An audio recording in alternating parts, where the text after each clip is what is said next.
Have you ever met somebody that you were so excited about? It was everything you ever wanted in a relationship. He made you feel things about yourself that nobody has ever made you feel. The way that he looked at you with those eyes, they just made you melt. You would do anything for him. He brought so much life and adventure into your world. He painted it at colors that you didn't even know existed, and you were sold. You thought, this is it. He's the one. I'm going to do anything that it takes to make this work. You found your guy. And then over time, the behavior slowly started to change. He started to check out other women, or he started to say things where it was like, oh, ouch, that wasn't very nice. He starts to distance himself. You feel this disconnect, this pull away. And whenever you would go to question him, he would say, you're crazy. Things are like how they always were. I didn't change. Maybe you changed. I'm the same person. I don't know what you're talking about, right? And then as time goes on, it becomes to the point where you feel like you can't do this relationship anymore. You can't continue with the I'm the crazy one, the disconnect, the checking out, the disloyalty, the lies. All of it gets to the point where you have to leave. Or maybe he ends up leaving you because you won't play the game that he's been trying to play with you, as the relationship moves from everything you ever wanted into something that you would have never signed up for if this is who he showed himself in the very beginning. So now the relationship is ended. And part of you knows, whoa, I just dodged a bullet. I got out of there. But there's this longing, this other part of you that misses the way that he looked at you, the way that he made you feel, misses the colors in the world that he painted for you in the relationship. And you start to go down this rabbit hole of, maybe it wasn't as bad as I thought. Maybe he wasn't a narcissist. Maybe if I do this and that and the other, we can make it work. And you begin to think, I think I should take him back. You're missing him. You're thinking of all the reasons of why you should go back, even though your friends and family members are saying, didn't you see the red flags, the warning signs? He is not your guy. There's something there, and there's a reason why you're missing him. And today I want to tell you what that is. We're going to pull back the curtain, take a little peek behind to see why you're missing him. And if you stay until the end, I want to give you a bonus of what you can do right now to end that feeling of wanting to go back to a relationship that will never work. And we're starting right now.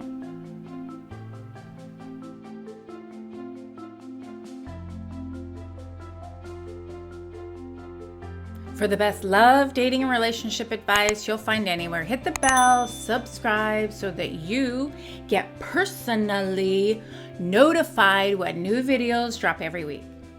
I was just working a few days ago with a client who had just broken up with her narcissistic boyfriend. And this is where we want to cheer. We're excited. Whoa, you just barely made it out of that alive, right? And we have all this joyous feelings about going out and finding our guy, feeling free. But that wasn't what she was feeling. She was feeling remorse. She was missing him. You see, if you are somebody who's been in a relationship with a narcissist for 10, 20 years, you can't even fathom missing that person. But if you are somebody out there right now, today, where the narcissistic relationship was short term, maybe a few months, maybe a year, and they hadn't been able to show you all of their true colors yet to know that, whoa, I really did dodge a bullet getting out of this. What happens is we tend to miss them. And for her, this is exactly what she was doing. He really had her heart. She was feeling unhappy, having a lot of anxiety. She was going out and dating other men, but none of the other men held a candle to the charisma of the guy that she was dating. Why? Why was that? What did he have that all the other men didn't have? And why was she missing him even though she could write out on paper, he's not the guy for me? And here's the list of 50 reasons why. There's a very good reason why narcissistic men get our heart and take it for a long, bumpy ride. The reason why the road is so bumpy because the highs will never be higher than with a narcissist. Ooh, and those lows will never be lower. And so we're up and we're down. But the highs are so intoxicating that it's almost like a drug that we become addicted to. Oh, when he looks at you, it just sends shivers down your spine. It makes your heart start to race.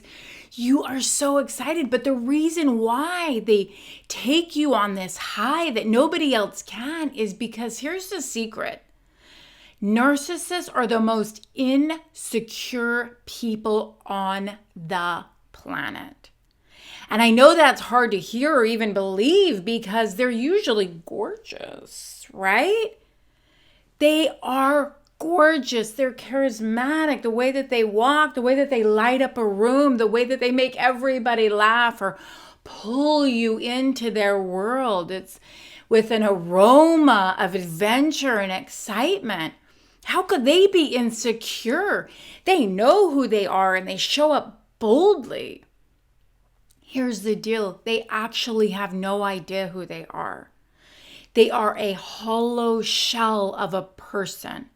And the reason why they look at you like that and pull you in and take you on this high that you never want to come off of is because they want you to look at them that way. They want you to make them feel that way.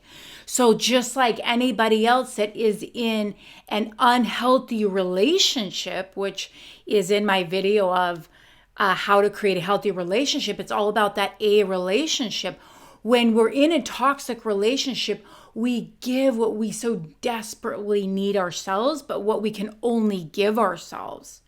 Narcissists give in the beginning in ways that they're hoping that they will get admiration, attention. And so they create this world that can never be sustained because they're so desperately trying to feel good enough, trying to feel seen, trying to feel connected in a way that isn't real. They don't know how to connect on a real level because of issues from childhood, from their past. There's a damaged, immature child living in that man's body that doesn't know how to operate in real life. So with childlike wonder, he goes out and creates an imaginary world that you get pulled into. Anybody can do pretend play for a period of time.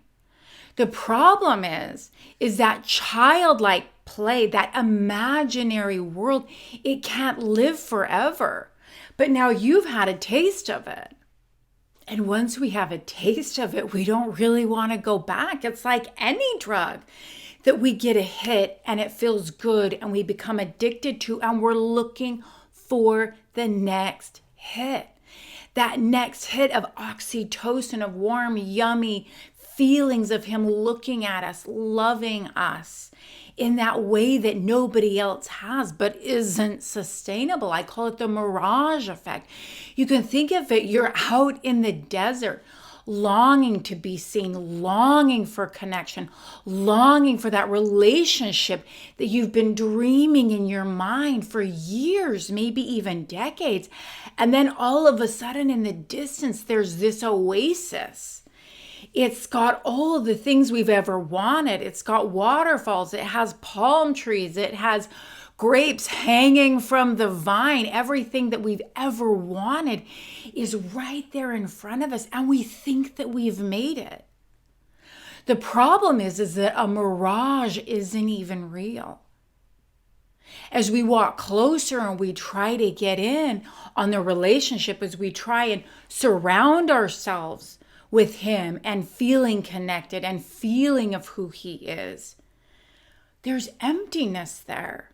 It's really just a lonely desert because he's not even real. Anybody can pretend to be anybody for a short period of time. But when that wears off, that mirage starts to fade. And sometimes we remember it as being reality. We remember those good times. We remember the way he made us feel. We remember the vacations that we took. We remember the way that he made us laugh. We remember the way that he introduced us to his friends and family members as the only thing that he's ever wanted in his whole life. And so we continue to live out this mirage in our life like it's real. But it's not real because he made it up. It's not real because he's a hollow shell. Not because on some level he even realizes he's doing it. He's just so incredibly insecure. He's looking for the thing that we're all looking for. He's looking for connection. He's looking to feel good enough. But he has had so many experiences in his life that make it almost impossible for him to connect, for him to not need those levels of admiration that nobody can give us. And if you're one of those women that think, oh, he's just had a hard childhood, well, let me fix him. You will not be able to fix him. You're not his therapist. You're not his nurse. So when he makes you feel good for helping him, when he moves into victim mode and you want to be the savior to him, it's part of the mirage, it's part of the act. It will never work. So in those moments that you find yourself missing him, like my client Jennifer, who was really struggling to get over him, there's two things that you can do that are going to tripwire that thinking, that's going to pull you back into reality. And that is the words that you say to yourself and the image that you put into your mind. So as soon as your mind pushes into your conscious thought, we're missing him. I wonder what he's doing right now. I wonder if we should text him. I wonder if we could bump into him or drive by his house. What you want to do is you want to say, it was a mirage. It's not even real. And the image you can give yourself is that mirage in the desert fading. Have you ever seen a movie or something where it kind of starts to fade and it gets pixelated? Start with that. See yourself, it's not there and it's gone, but see it start to pixelate. See it start to the horizon, start to dissipate, diffuse.